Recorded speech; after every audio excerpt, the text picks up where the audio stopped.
Hi everyone! Today we're starting a new chapter on amino acids, peptides, and proteins. So this will be chapter 25 in the third edition of the textbook and chapter 26 in the second edition of the textbook. So let's start by looking at these figures down below. On the upper left we have an amino acid. And if you've already taken biology or biochem, you're probably already familiar with a lot of this material. But this is the basic structure for an amino acid.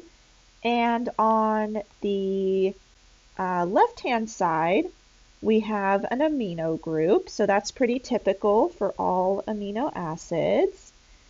And on the right-hand side, we have a carboxylic acid group.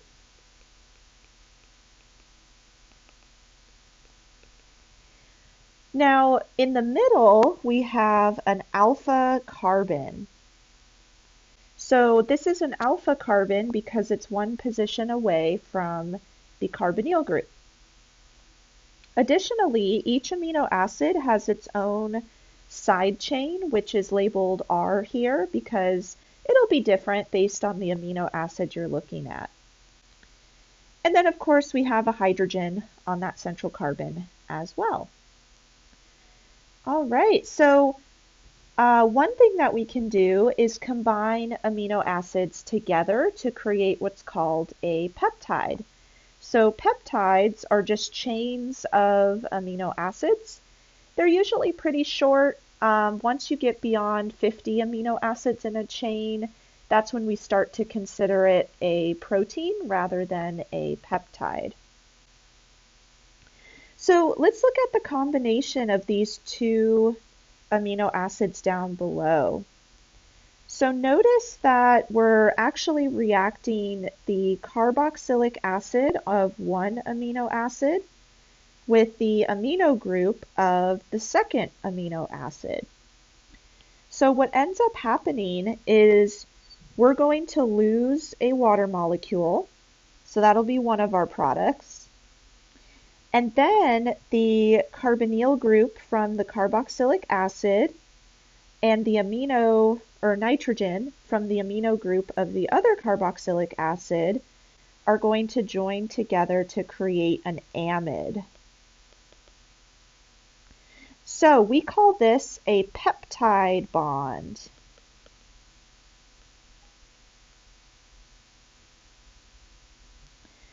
So again, once we have about 50 amino acids or more joined together in a long chain, that's when we start to classify it as a protein, which is shown up above. And so this is a structure of a protein, and notice that there's some kind of curly cues going on there, or ringlets. So these are helices. So once amino acids join together, what we'll talk about later is they can start to take on certain structures, like a helix. And that's going to ultimately give us the shape of a protein. And proteins are used for all sorts of things, so we'll talk more about that later. But let's just focus on amino acids for now. All right, so an amino acid again has the general structure where you have a carboxylic acid on one side and then an amino group on the other side. And then the central carbon is the alpha carbon, which has a hydrogen and an R group. So that R group can change based on the amino acid. So for example, you could have just a hydrogen there. So if the R group is a hydrogen, then that amino acid would be called glycine. If the R group is, let's see, an isopropyl group, then that amino acid is called valine. You can also have R groups with other atoms in them. So for instance, if you have an alcohol bonded to a carbon that's bonded to the amino acid, this is called serine. You can also have cyclic structures attached. You can have really long chains attached to that central carbon. That's going to lead to many different amino acids. In fact, there are 20 common amino acids that make up proteins. Oh, I forgot to write amino.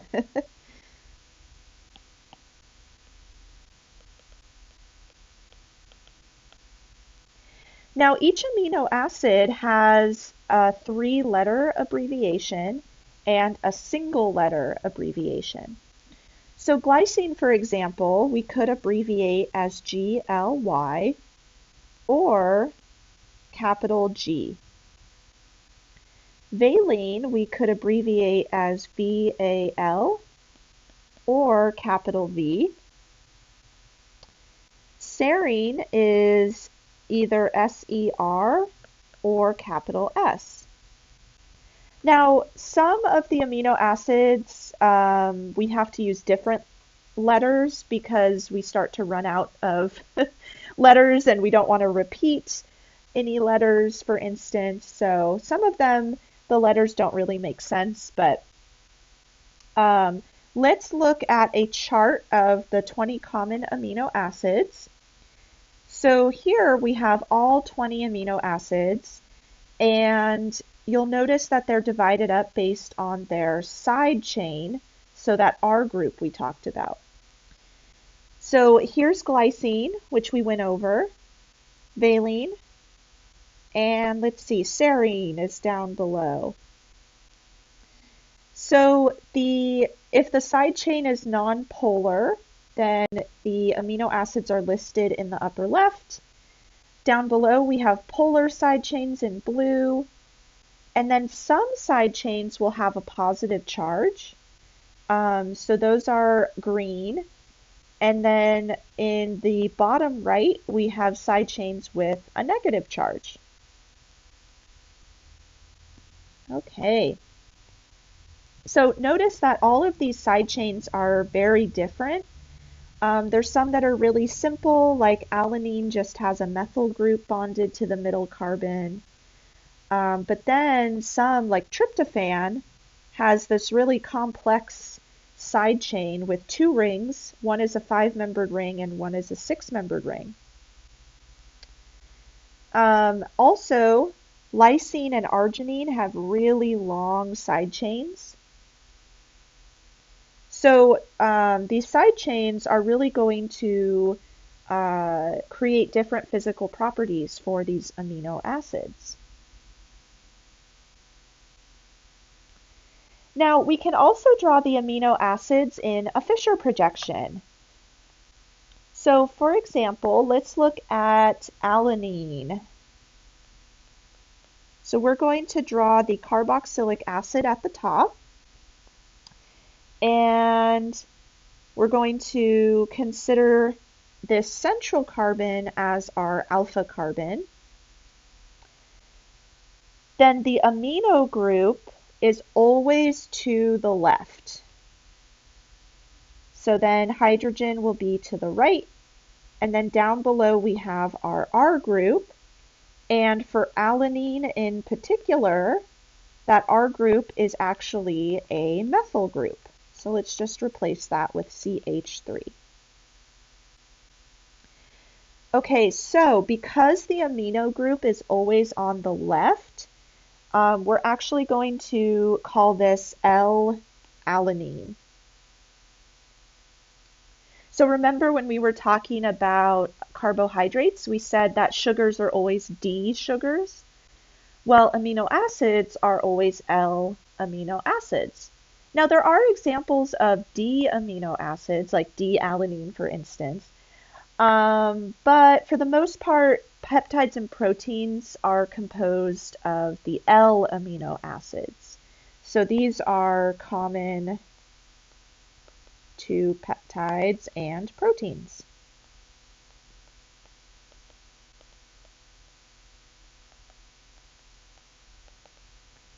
Oh, D amino acids also exist, but peptides and proteins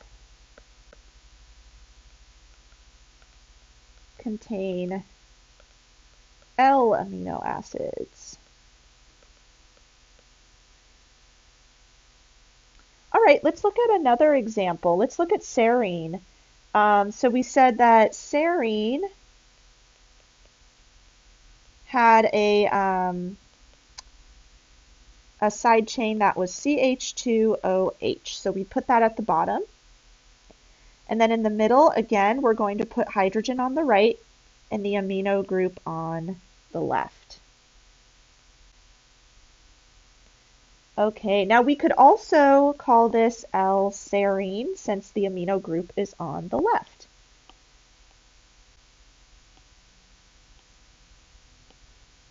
All right, and we could also assign R or S to that central carbon as long as it's bonded to 4 different groups. So for example, we looked at glycine and notice that the central carbon is not bonded to 4 different groups. It's bonded to 2 hydrogens. So glycine would not have a stereocenter, but most of the other amino acids do have a stereocenter at the alpha position, like these two, L-alanine and L-serine. So if we wanted to assign R or S, remember horizontal lines are wedges, and then vertical lines are dashes. And then we would assign priority. So let's see, the central carbon is our stereocenter. The, let's see, nitrogen would get first priority, followed by the carbon bonded to oxygens, followed by the methyl group, and then hydrogen. So 1 to 2 to 3, that looks like R, but hydrogen is in the front, so it would actually be S. So you can do that for all of these amino acids. Okay, so let's talk about acid-base chemistry with amino acids, because remember, each amino acid has a carboxylic acid group and then an amino group. And we'll just look at the generic structure here, so we'll just leave the side chain as R. So let's say we're at a pH of 1 in our solution.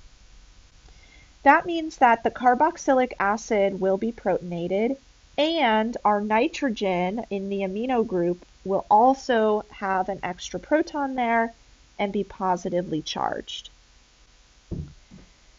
Okay, now let's say we're increasing the pH of our solution. So if we increase the pH, at a certain point, either the amino group or the carboxylic acid will lose its proton. So which group do you think would lose its proton first? Or rather, which one is more acidic? The carboxylic acid, right?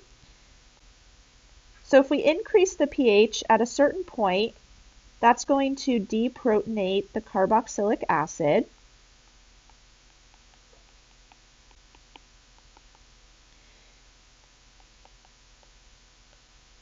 And that actually occurs at a particular pKa value. So we'll call that pKa1.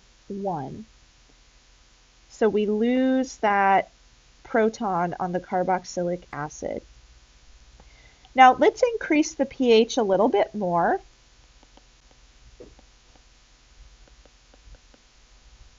Then the amino group will lose its proton.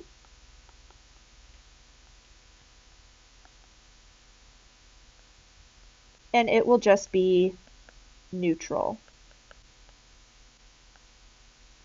And that would occur at pKa 2. So every amino acid has a pKa1 value and a pKa2 value, and those values tell us when each of those groups will lose their proton. Okay, so some side chains also have either a negative charge or a positive charge, which means they're acidic or basic. So they can lose their proton as well. And that would have its own pKa value too. But we'll talk about that a little bit more in a second. Oh, and let me circle our amino group there.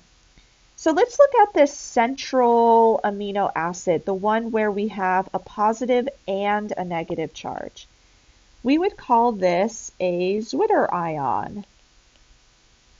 And we've talked about Zwitter ions before, so remember a Zwitter ion has a positive and a negative charge.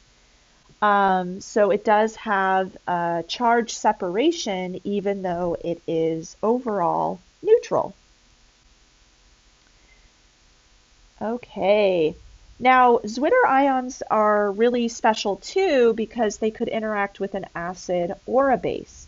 So for instance, if we add acid to this Zwitter ion, we would protonate the carboxylic acid. But if we add base, then we would deprotonate the amino group. So that brings us to isoelectric points. So each amino acid has a specific pH at which the concentration of that Zwitter ion reaches its maximum value. So let's write that down. The isoelectric point, which is abbreviated PI, so lowercase p, capital I, is the specific pH at which the concentration of the amino acid or the concentration of the Zwitter ion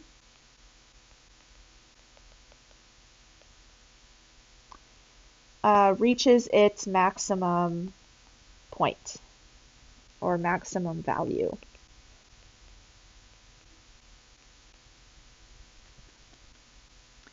So let's look at just a generic amino acid here.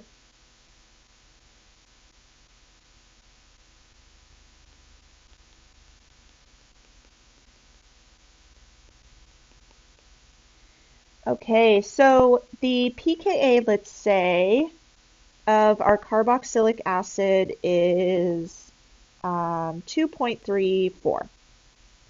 And then let's say the pKa of the amino group is 9.69. Oh, I think I switched my colors, but it doesn't really matter. They're just there to show the difference. If you want to find the isoelectric point for this amino acid, what you would do is take the average of those two pKa values. So we would add 2.34 to 9.69, divide it by 2, and that gives you 6.02. So that would be the isoelectric point for that particular amino acid. So for instance, let's say you're asked to calculate that, you would be given the pKa values. Now, some amino acids are more complex. For instance, they might have a side chain that is also acidic or basic and could lose or gain a proton.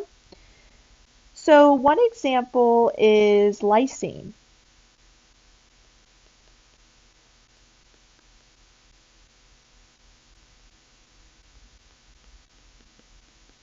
So we've got our amino group that's protonated, our carboxylic acid, hydrogen, and then the side chain, let's see, 1, 2, 3, 4, 5. And we have an amino group on the end of that chain there. So how would you calculate the isoelectric point for this molecule? Well, what you would do is you would look at your side chain and you would figure out its pKa value, probably from a table. So this pKa value is 8.95. Then we're going to pick the group up above that's the closest to that group. So in this case, we have an amino group. So that means we're going to look at our amino group up above, and we're just going to ignore the carboxylic acid. So the pKa value for the amino group up above is 10.53. And we would look that up in a table. So now we're just going to take the average of those two values. And that will give us 9.74. So what if the side chain had a carboxylic acid group on it? Well, then we would look up the pKa of the side chain with the carboxylic acid, and we would look up the pKa of the carboxylic acid up above, and just take the average, and that would give us the isoelectric point. Okay, so we've talked a little bit about amino acids and some of their properties, their structure. Next time, we're going to talk about how to synthesize amino acids in a lab setting, for instance. And then we'll also talk about the structure of peptides, and then eventually we'll get to the structures of proteins. All right, so I'll see you in the next video.